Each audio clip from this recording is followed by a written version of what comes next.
Happy Wednesday, beautiful souls, wherever you are on this phenomenal planet. It is time for Shift Your Thinking Daily, where we transform our inner experience to a phenomenal outer experience. For now, 10 minutes of our day, we do it together. Before we jump into today's message, let's go ahead and release some energy, release some tension, move the energy around, open ourselves up to receive today's message. This has been working. I don't know. Go ahead and press 1 if the breathing technique has been working for you. It has for me because it reminds me to breathe, especially as I'm caught up in my day-to-day, and I can conscientiously focus on just breathing. Meditation is so important, y'all. Okay, join me. Breathe in and out. One more. Breathe in and out.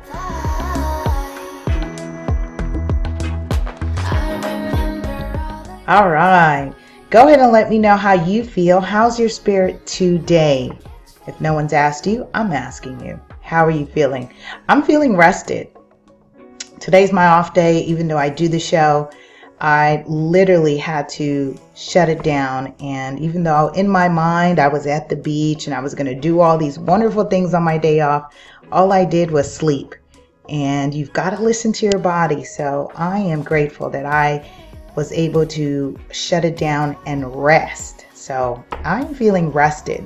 We are continuing our series of Dean Del Sesto, Shift Your Thinking, 200 Ways to Improve Our Lives. And you guessed it, 200 ways in the book, which means at the completion of this series, we will have 200 episodes. We are now on episode 189. Episode 189. If you're new to me, welcome. Say hi, say hello, drop a comment down below. My name's Lisa Puerto, also known as Super Agent. I'm an active, licensed California real estate professional, public educated, professional agent trainer, creator and founder of many cool things, projects, books, curriculums, webinars, workshops, and so much more that you can learn and check out at lasuperagent.com. If you haven't subscribed yet to the radio podcasts on Spotify, iTunes, Google Play, Stitcher, Anchor Breaker, Castbox, on and on and on, do so now. We really welcome you on the other side because more and more people are listening to radio podcasts, and I'm happy to say that we are there to bring in our voices, our insights as it relates to personal development and real estate literacy. Remember, this show and channel supports Real Estate 100 Youth Foundation, which is our nonprofit that focuses on empowering, teaching youth ages 11 and up with real estate terms, concepts, and careers as an alternate pathway to success. Really excited about that. Okay, remember, loyal subscribers and supporters, you can definitely tune in and subscribe just for $5 a month, and you have access to exclusive content that I do not publish on any of the platforms, at least on the live platforms of the public platforms. This happens behind the scenes in a private group that you gain access to, including our webinars. Webinars are so important right now because I really go in and for about 45 minutes to 50 minutes, I keep it short, not to overwhelm you, but it allows you to get into the Q&A, get your questions answered, because a lot of you chime in from time to time with questions. But if it's not on the show and you ask me in private, you've got to be a supporter. You got to be subscribed so that you have access to that. You know, I work with people exclusively. That's just how this works. Okay. All right. I'm feeling good. So we are going to caption this episode. Oh, this is going to be a good one. Think before you ask. Think before you ask. Episode 189, and I'm in the section where he says, the victory in all arguments will come through key questions, not through manipulative statements. Before I go any further, I got a timeout. Scourge. Want to shout out to my family and friends for continually supporting my wild ideas. No, without you, there is no me. So thank you wholeheartedly I love you, love you, love you, and thank you for rocking with me. Also to our radio podcast listeners who continue to listen and support and continue to grow our channel. Thank you all. And especially to my growing France audience, my audience in France. I'm looking at the demographics on where our show and our listening audience are tuning in. So it looks like it's mainly coming from the iOS platforms or devices. And I've got about a 5% growing population in France that is tuning in. So that's pretty awesome, you know. Bonjour. That makes me want to learn more of my French. I started learning and then I stopped. I wanted to learn another language, but then I started thinking, when am I going to use French? And now I may have an opportunity. So I'll start to explore that idea. Okay, let's continue. He says, before you question who's at fault in the argument, ask some questions while in the argument.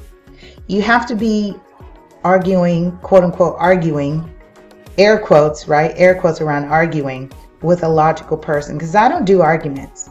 I have moved away from that life. I don't do arguments. I can lovingly debate. I can have a discussion with people and have differences of opinions, but I am not going to argue. It is exhausting, y'all. Just don't. He says, we've covered arguments a bit in this book because the next argument is en route. But again, arguments aren't bad. He says, stuffing, resentment, and unresolved issues, that's bad. He says, in its purest form, an argument is nothing more than a revelation of what already exists between two or more people, but hasn't been talked about until it reaches a boiling point. And that is common. When people are exploding and explosive is because they're things, they don't just go 0 to 100 in a matter of seconds.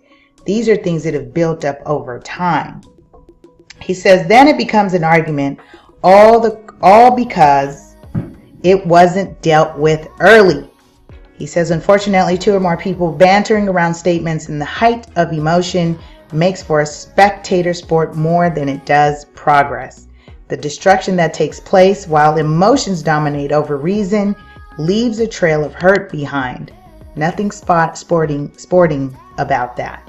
And that's true because, you know, it's painful. You don't want to argue with someone, especially, with loved ones and people that you respect. And because those daggers, when those words come out, it's hard to take them back. He says a bit of awareness goes a long way to understanding how to gain power and control in a conflict.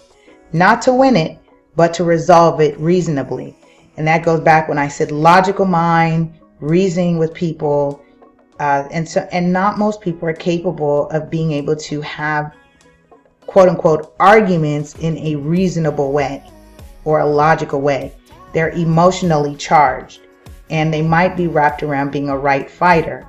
I don't do the right fighters anymore because you know the saying, when you're arguing with a fool from a distance, people don't know which one's the fool.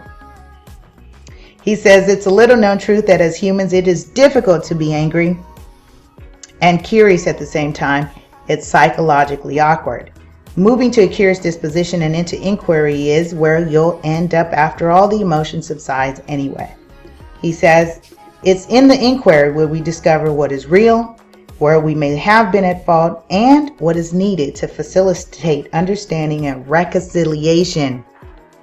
Type that in the comments below. Reconcile.